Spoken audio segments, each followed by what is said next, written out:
And it's now 2012. And poor Denise and Brian, their relationship is no longer working out. Apparently he has some kind of sex addiction or something, I don't know. But regardless, it's no longer working out and they separate. 3 years later, in 2015, Denise finally files for divorce. And Brian, he apparently doesn't want to get divorced, and he's super pissed off about the whole thing. I mean, after all he went through, he murdered this woman's husband for her, and she's about to divorce him? No way. He is not about to let this slide.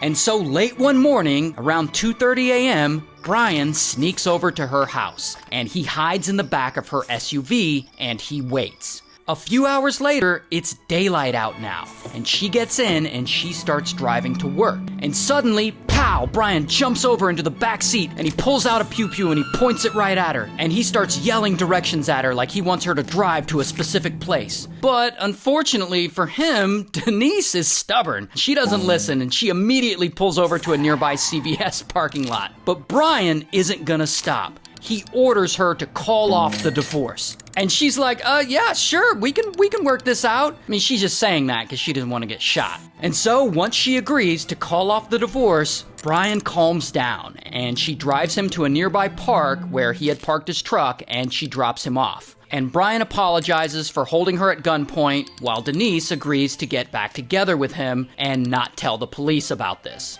Once he leaves, she heads right to the police station to tell the police about this. And so, bam, police go and arrest Brian. Here's his mugshot. So then, Brian is pissed off that Denise snitched on him after she said that she wouldn't, so he starts snitching on her. And boom, he suddenly admits to unaliving Mike all those years ago out on the lake.